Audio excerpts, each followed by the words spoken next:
Live event siaran langsung Tadarus Al-Quran dari Pondok Pesantren Aulia Cendekia, Talang Jambe, Palembang bersama tim siaran RRI Palembang.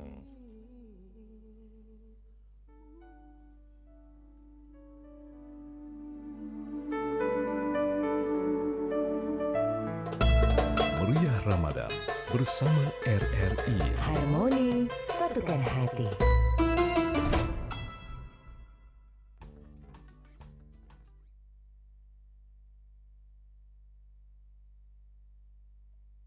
RRI Palembang dari Pesantren Aulia Cendekia. Kembali kami akan melanjutkan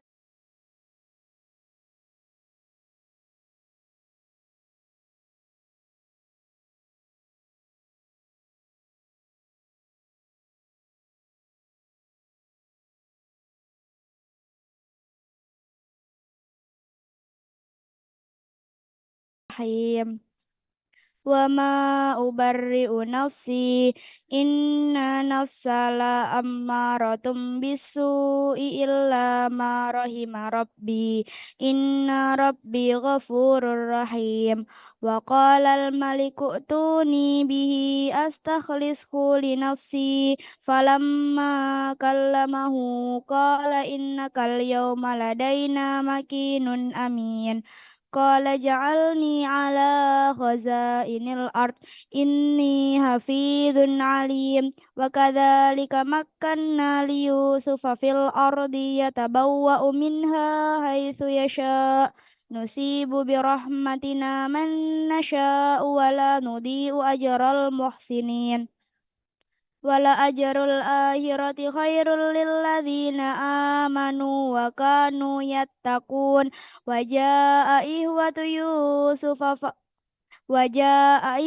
Yusufa fadakhalu alaihi fa'arafahum wa hum lahu munkirun. Walamma jahazahum bijahazihim qala atuni bi akhil lakum min abikum ala tarawna anni ufil kaila wa ana khairul muzilin. Fa illam ta'tuni bihi fala kaila lakum indi wala taqrabun. Qalu sanurawidu anhu abahu wa inna lafa'ilun. Wa qala fitya wa qala li fityanihi ja'alu bida'atahum fi rihalihim la'allahum ya'rifunaha idza qalabu ila ahlihim la'allahum yarji'un. Falamma raja'u ila abihim qalu ya abana muni'a minnal kailu fa arsil ma'ana naktal wa inna lahu lahafidhun.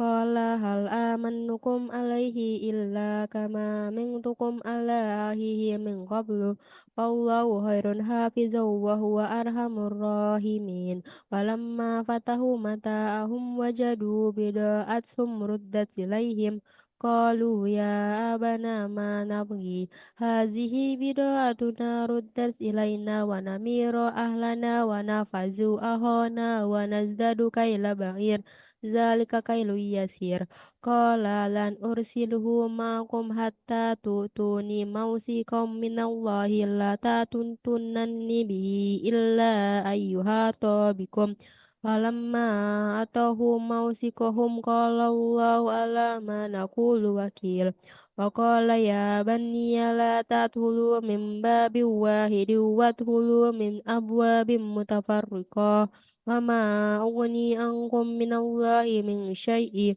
inil hukmu illa lillah alaihi tawakkaltu wa alaihi falyatawakkalul mutawakkilun. Walamma dakhalu min haitsu amarhum abuhum ma kana yughni anhum minallahi min syai'in illa hajatan fi nafsi Yaqub qadaha wa innahu lazu ilmin lima alamnahu walakinna aksaran nasi la ya'lamun. Walamma dakhala ala Yusuf فلما دخلوا على يوسف وإليه أخاه قال إني أنا أخوك فلا تبتئس بما كانوا يأكلون فلما جهزهم بجهازهم جعل السقاية في رحل أخيه ثم أذن مؤذن أيتها عير إنكم لسارقون قالوا وأقبلوا عليهم ماذا تفقدون قالوا نفقد سواء الملك ولمن جاء به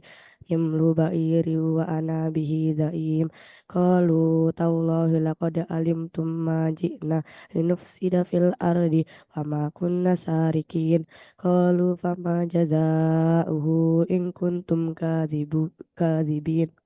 قالوا جزاؤه من وجد في رحله فهو جزاؤه كذلك نجزي الظالمين فبدأ بأوعياتهم قبل إيواء أخيه ثم استخرجها من وعاء أخيه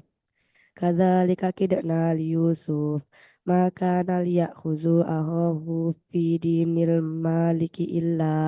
أن يشاء الله نرفع درجات من نشاء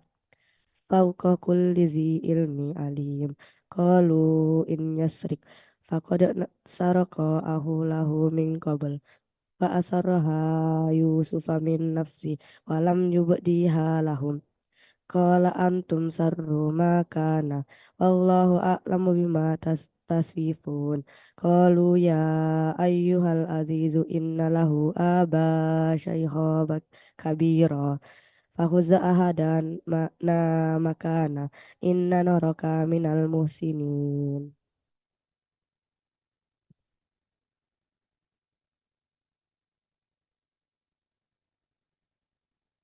قال معاذ الله أن نأخذ إلا من وجدنا متاعنا عنده إنا إذا لظالمون فلما استيئسوا منه خلصوا نجيا قال كبيرهم ألم تعلموا أن أباكم قد أخذ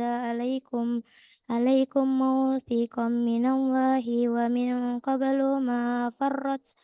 فرطتم في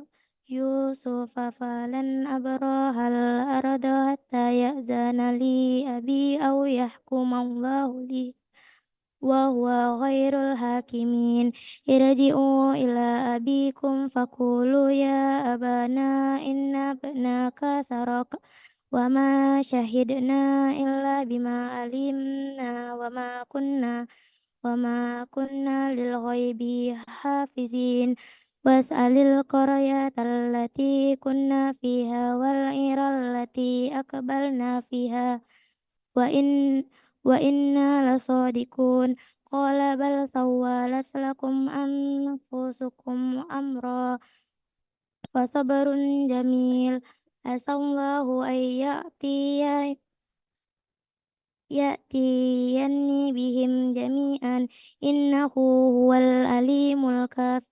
الحكيم وتولى عنهم وقال يا أسفا على يوسف وابيضت عيناه من الحزن فهو كاظم قالوا تالله تفتأ تذكر يوسف حتى تكون هرادا أو تكون من الهالكين قال إنما أشكو بثي وحزني إلى الله وأعلم من الله ما لا تعلمون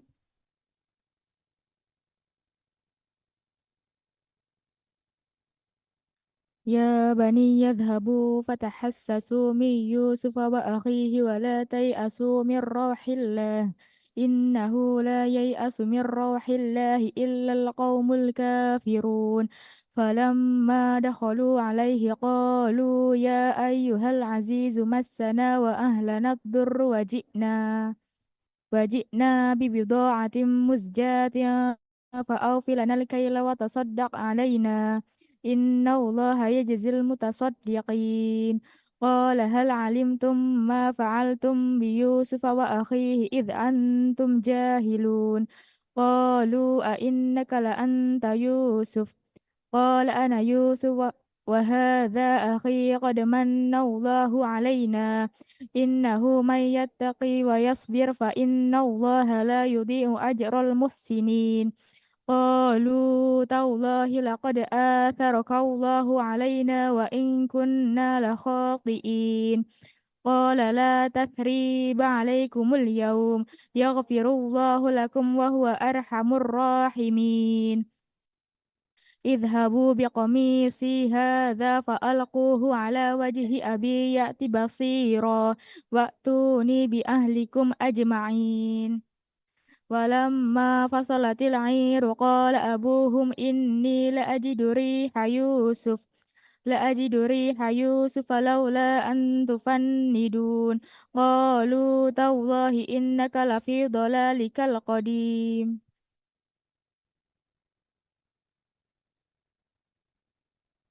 فلما أن جاء البشير ألقاه على وجهه فارتد بصيرا قال ألم أقل لكم إني أعلم من الله ما لا تعلمون قالوا يا أبانا استغفر لنا ذنوبنا إنا كنا خاطئين قال سوف أستغفر لكم ربي إنه هو الغفور الرحيم فلما دخلوا على يوسف آوى إليه أبويه وقال ادخلوا مصر إن شاء الله آمنين فرفع أبويه على الأرش وخروا له سجدا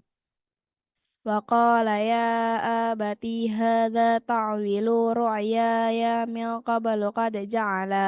قد جعلها ربي حقا وقد أحسن بي إذ أخرجاني من السجن وجاء بكم من البدو من بعد أن نزغ الشيطان بيني وبين إخوتي إن ربي لطيف لمن يشاء إنه هو العليم الحكيم ربي قد آتيني من الملك وعلمتني من تعويل الأحاديث فاطر السماوات والأرض أنت وليي في الدنيا والآخرة توفني مسلما وألحقني بالصالحين ذلك من أنباء الغيب نوحيه إليك وما كنت لديهم إذ أجمعوا أمرهم وهم يمكرون وما أكثر الناس ولو حرصت بمؤمنين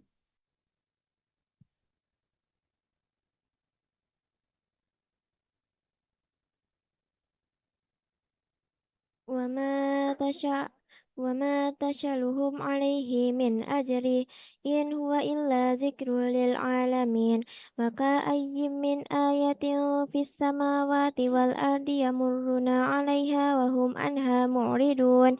وما يؤمن أكثرهم بالله إلا وهم مشركون أفأمنوا أن تأتيهم غاشية من عذاب الله أو تأتيهم الساعة بغتة وهم لا يشعرون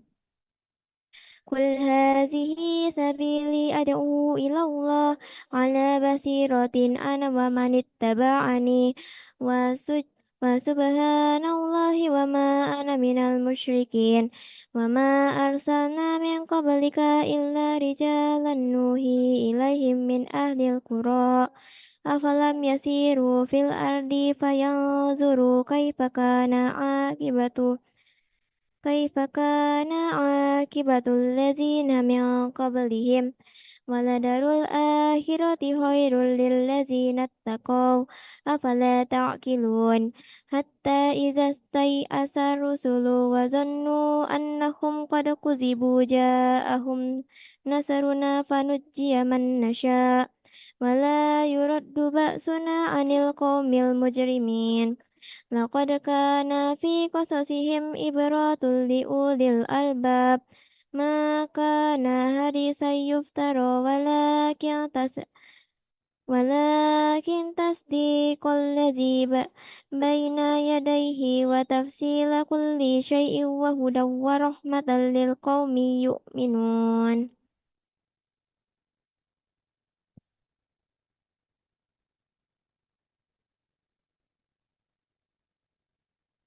أعوذ بالله من الشيطان الرجيم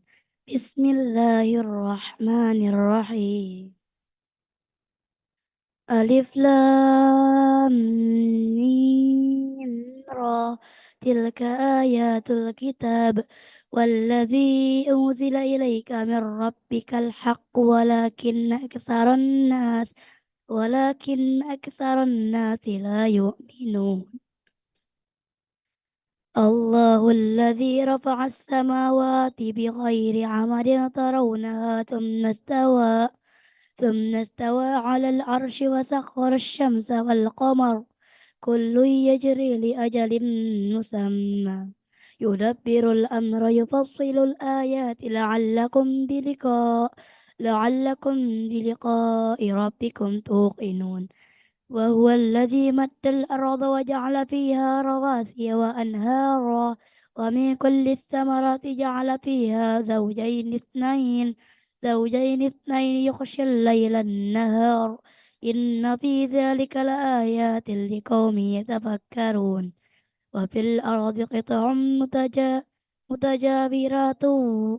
متجاورات وجنات من أعناب وزرع ونخيل صنوان وغير صنوان يسقى بماء واحد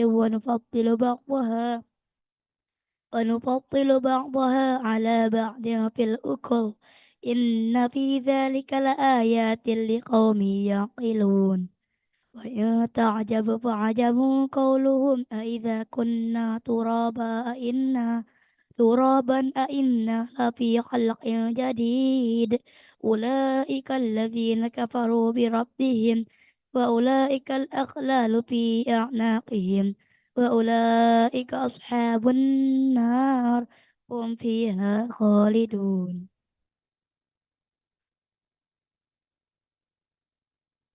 ويستعجلونك بالسيئة قبل الحسنة وقد خلت من قبلهم المثلات وإن ربك لذو مغفرات للناس على ظلمهم وإن ربك لشديد العقاب ويقول الذين كفروا لولا أنزل عليه آيات من ربه إنما أنت منذر ولكل قوم هاد الله يعلم ما تحمل كل أنثى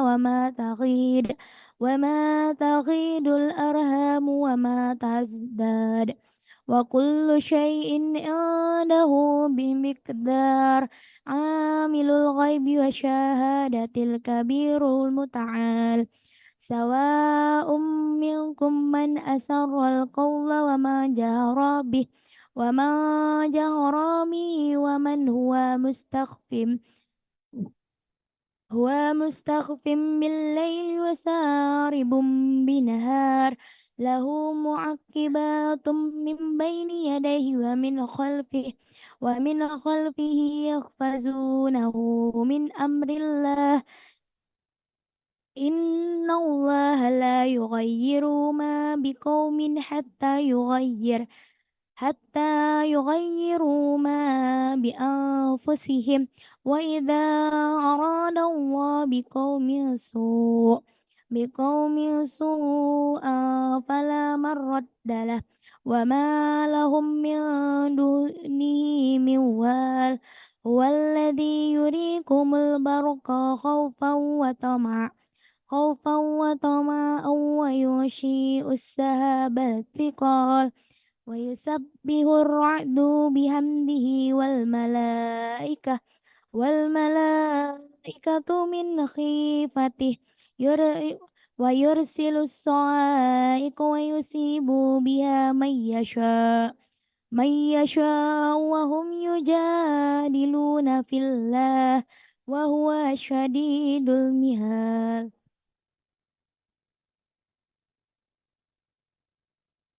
له دعوة الحق والذين يدعون من دونه لا يستجيبون لهم بشيء إلا كباسط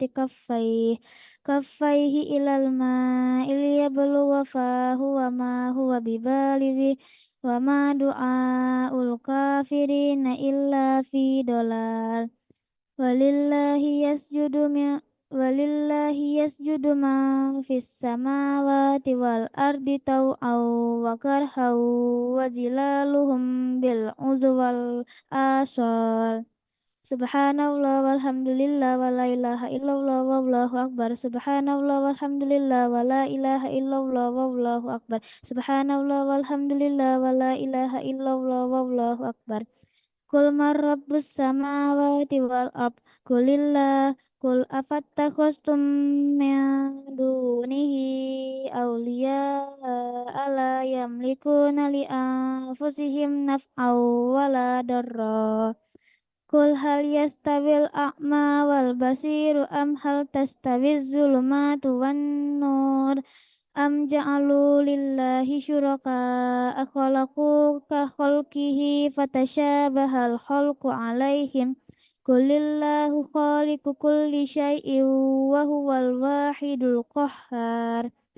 Anzala minas samai ma'an fasalat awdiyatum biqadariha fahtamalas sailu zabadar rabiya wa mimma yukiduna alaihi finnari batigha ahilyatin aw mata'in zabadum misluh kadzalika yadribullahu al-haqqa wal batil fa ammaz zabadu fayazhabu jufa fa ammal wa amma ma yanfa'un nasa fayamkusu fil ard kadzalika yadribullahu al-amsal lilladzina istajabu lirabbihimul husna walladzina lam yastahibu lahu law anna lahum ma fil ardi jami'an wa mislahu ma'ahu laftadaw bih ulaika lahum su'ul hisabi wa ma'wahum jahannam wa bi'sal mihad.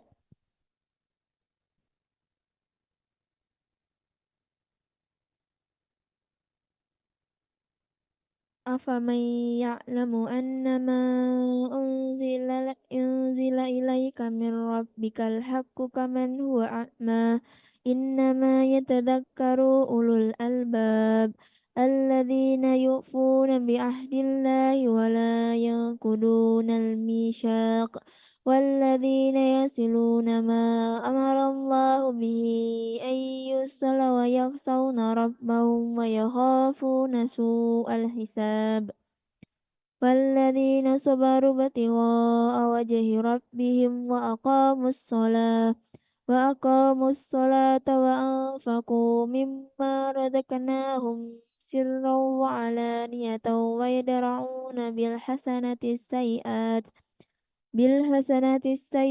أولئك لهم عقبى الدار جنات عدن يدخلونها ومن صلح من آبائهم وأزواجهم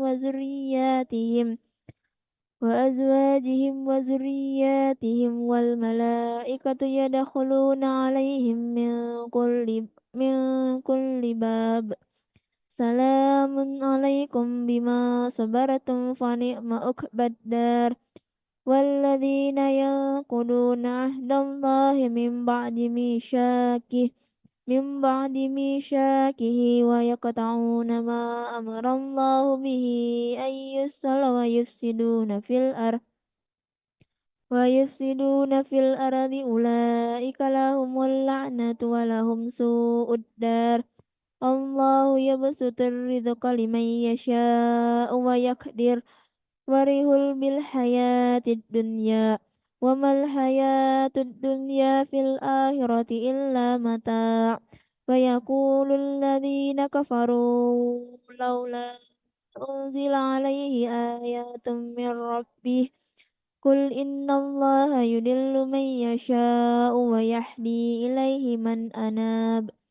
الذين آمنوا وتطمئن قلوبهم بذكر الله ألا بذكر الله تطمئن القلوب الذين آمنوا وعملوا الصالحات طوبى لهم وحسن مآب كذلك أرسلناك في أمة قد خلت من قبلها أمم لو عليهم لتتلو عليهم الذي أوحينا إليك وهم يكفرون بالرحمن قل هو ربي لا إله إلا هو عليه توكلت عليه متاب ولو أن قرآنا يسرت به الجبال أو قطعت به الأرض أو كلم به الموتى بل لله الأمر جميعا أفلم ي... أفلم ييأس الذين آمنوا أن لو يشاء الله لهدى الناس جميعا ولا يزال الذين كفروا تصيبهم بما صنعوا قارعة أو تهل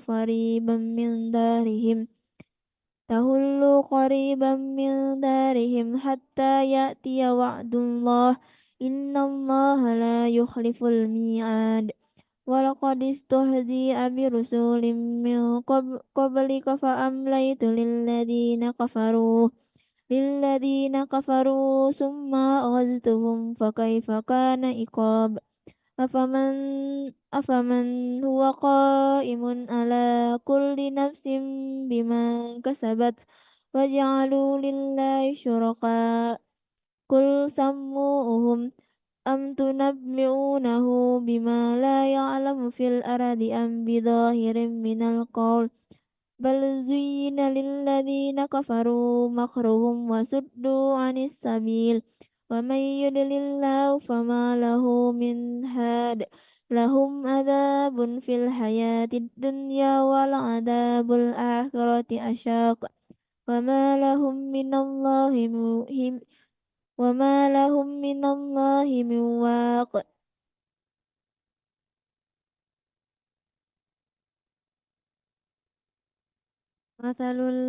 مثل الجنة التي وضع المتقون تجري من تحتها الأنهار أكلها دائم وظلها تلك عقبى الذين اتقوا وعقبى الكافرين النار والذين آتيناهم الكتاب يفرحون بما أنزل إليك ومن الأحزاب من ينكر بعضه قل إنما أمرت أن أعبد الله ولا أشرك به إليه أدعو وإليه مآب وكذلك أنزلناه حكما عربيا ولئن اتبعت أهواءهم بعدما جاءك من العلم ما لك من الله من ولي ولا واق ولقد أرسلنا رسلا من قبلك وجعلنا لهم أزواجا وذرية وما كان لرسول أن يأتي بآية إلا بإذن الله لكل أجل كتاب يمحو الله ما يشاء ويثبت وعنده أم الكتاب وإما نرينك بعض الذي نعدهم أو نتوفينك فإنما عليك البلاغ عليك البلاغ وعلينا الحساب أولم يروا أنا نأتي الأرض ننقصها من أطرافها والله يحكم لا معقب لحكمه وهو سريع الحساب وقد مكر الذين من قبلهم فلله المكر جميعا يعلم ما تكسب كل نفس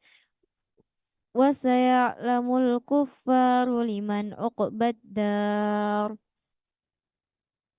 ويقول الذين كفروا لست مرسلا قل كفى بالله شهيدا بيني وبينكم ومن عنده علم الكتاب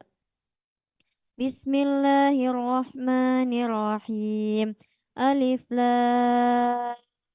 را كتاب أنزلناه إليك لتخرج الناس من الظلمات إلى النور بإذن ربهم إلى صراط العزيز الحميد الله الذي له ما في السماوات وما في الأرض وويل للكافرين من عذاب شديد الذين يستحبون الحياة الدنيا على الآخرة ويصدون عن سبيل الله ويبغونها عوجا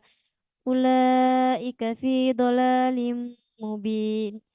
أولئك في ضلال بعيد وما أرسلنا من رسول إلا بلسان قومه ليبين لهم فيضل الله من يشاء ويهدي من يشاء وهو العزيز الحكيم ولقد أرسلنا موسى بآياتنا أن أخرج قومك من الظلمات إلى النور وذكرهم بأيام الله إن في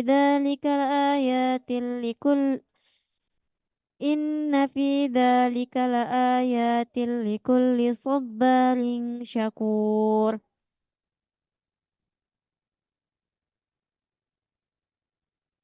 وإذ قال موسى لقومه اذكروا نعمة الله عليكم إذ أنجاكم من آل فرعون يسومونكم سوء العذاب ويذبحون أبناءكم ويستحيون نساءكم وفي ذلكم بلاء من ربكم عظيم وإذ تأذن ربكم لئن شكرتم لأزيدنكم ولئن كفرتم إن عذابي لشديد وقال موسى إن تكفروا أنتم ومن في الأرض جميعا فإن الله لغني حميد ألم يأتكم نبأ الذين من قبلكم قوم نوح وعاد وثمود والذين من بعدهم لا يعلمهم إلا الله جاءتهم رسلهم بالبينات فردوا أيديهم في أفواههم وقالوا إنا كفرنا بما أرسلتم به وإنا لفي شك مما تدعوننا إليه مريب قالت رسلهم أفي الله شك فاتر السماوات والأرض يدعوكم ليغفر لكم من ذنوبكم ويؤخركم إلى أجل مسمى قالوا إن أنتم إلا بشر مثلنا تريدون أن تصدون عما كان يعبد آباؤنا عما كان يعبد آباؤنا فأتونا بسلطان مبين. قالت لهم رسلهم إن نحن إلا بشر مثلكم ولكن الله يمن على من يشاء من عباده وما كان لنا أن نأتيكم بسلطان إلا بإذن الله وعلى الله فليتوكل المؤمنون. وما لنا ألا نتوكل على الله وقد هدانا سبلنا ولنصبرن على ما آتيتمونا وعلى الله فليتوكل المتوكلون. وقال الذين كفروا لرسلهم لنخرجنكم من أرضنا أو لتعودن في ملتنا فأوحى إليهم ربهم لنهلكن الظالمين ولنسكننكم الأرض من بعدهم ذلك لمن خاف مقامي وخاف وعيد. واستفتحوا وخاب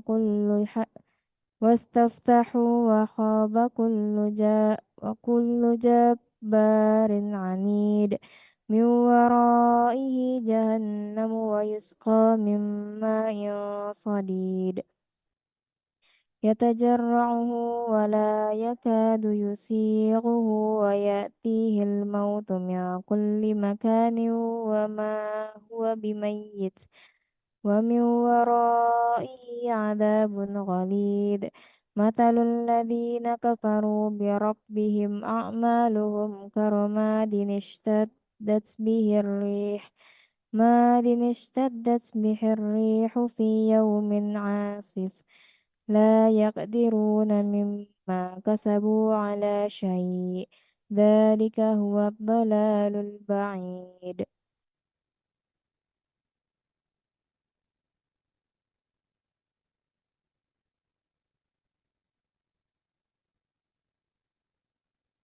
ألم تر أن الله خلق السماوات والأرض بالحق إن يشأ يذهبكم ويأتي بخلق جديد وما ذلك على الله بعزيز. وبرزوا لله جميعا فقال الضعفاء للذين استكبروا إنا كنا لكم تبعا فهل أنتم مغنون عنا من عذاب الله من شيء. قالوا لو هدانا الله لهديناكم سواء علينا أجزعنا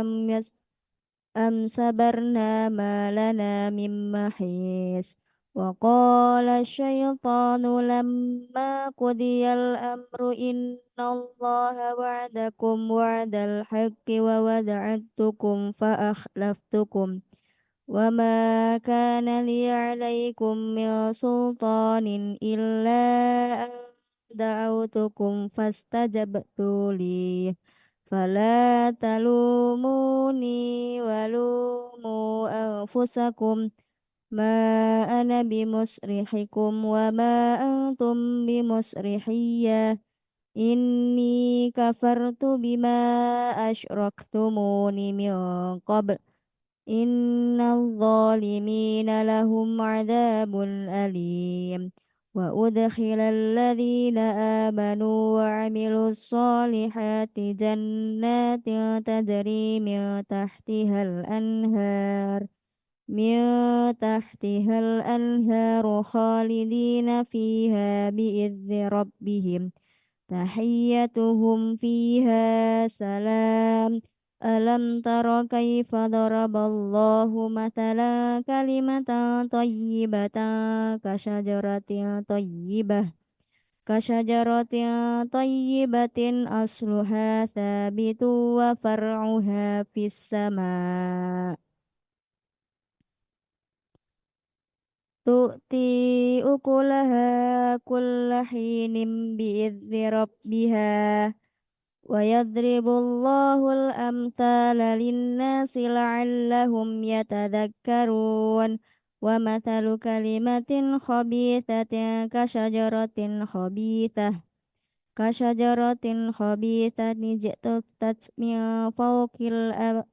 فوق الأرض ما لها من قرار يثبت الله الذين آمنوا بالقول الثابت في الحياة الدنيا وفي الآخرة ويذل الله الظالمين ويفعل الله ما يشاء ألم تر إلى الذين بدلوا نعمة الله كفرا وأحلوا قومهم دار البوار جهنم يصلونها وبئس القرار وجعلوا لله أندادا ليضلوا عن سبيله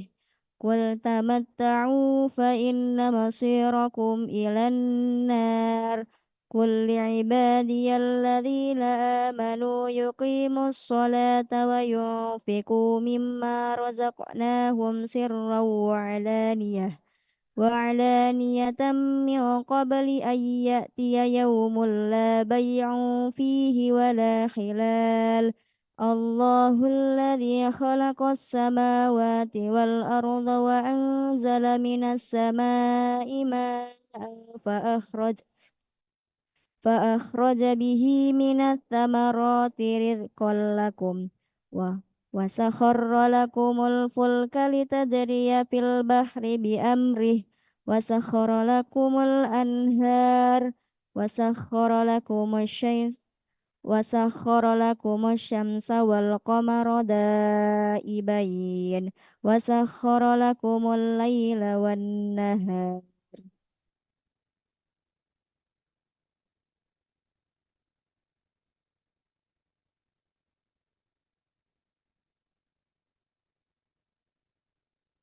وآتاكم من كل ما سألتموه وإن تعدوا نعمة الله لا تحصوها إن الإنسان لظلوم كفار وإذ قال إبراهيم رب اجعل هذا البلد آمنا واجنبني وبني أن نعبد الأصنام رب إنهن أضللن كثيرا من الناس فمن تبعني فإنه مني ومن عصاني فإنك غفور رحيم ربنا إني أسكنت من ذريتي بواد غير ذي زرع عند بيتك المحرم ربنا ليقيموا الصلاة فاجعل أفئدة من الناس يهتوي إليكم وارزقهم من الثمرات لعلهم يشكرون ربنا إنك تعلم ما تخفي وما تعلن وما يخفى على الله من شيء في الأرض ولا في السماء الحمد لله الذي وهب لي على الكبر إسماعيل وإسحاق إن ربي لمسيع الدعاء رب اجعلني مقيم الصلاة ومن ذريتي ربنا وتقبل دعاء ربنا اغفر لي ولوالدي وللمؤمنين يوم يقوم الحساب ولا تحسبن الله غافلا عما يعلم الظالمون إنما يؤخرهم ليوم تشخص فيه الأبصار مهطعين مقنعي رؤوسهم لا يرتد إليهم طرفهم وأفئدتهم هواء وأنذر الناس يوم يأتيهم العذاب يأتيهم العذاب فيقول الذين ظلموا ربنا أخرنا إلى أجل قريب نجب دعوتك ونتبع الرسل أولم تكونوا أقسمتم من قبل ما لكم من زوال وسكنتم في مساكن الذين ظلموا أنفسهم وتبين لكم كيف فعلنا بهم وضربنا لكم الأمثال وقد مكروا مكرهم وعند الله مكرهم وإن كان مكرهم لتزول منه الجبال فلا تحسبن الله مخلف وعده رسله إن الله عزيز ذو انتقام يوم تبدل الأرض غير الأرض والسماوات وبرزوا لله الواحد القهار وترى المجرمين يومئذ مقرنين في الأصفاد سرابيلهم من قطران وتغشى وجوههم النار ليجزي الله كل نفس ما كسبت إن الله سريع الحساب هذا بلاغ للناس ولينذروا به وليعلموا أنما هو إله واحد وليذكر أولو الألباب صدق الله العظيم وبلغ الله رسول الكريم ونحن على ذلك من الشاهدين والحمد لله رب العالمين اللهم ارحمنا بالقرآن واجعله لنا إماما ونورا وهدى ورحمة اللهم ذكرنا منهم ما نسينا وعلمنا منهم ما جهلنا وارزقنا تلاوته آناء الليل وأطراف النهار واجعله لنا حجتي ya Rabbal Alamin. Pendengar dan pemirsa RRI, hingga di sini tadarus Al-Quran pada malam hari ini insya Allah akan dilanjutkan esok malam. Assalamualaikum warahmatullahi wabarakatuh. Meriah Ramadan bersama RRI. Harmoni satukan hati.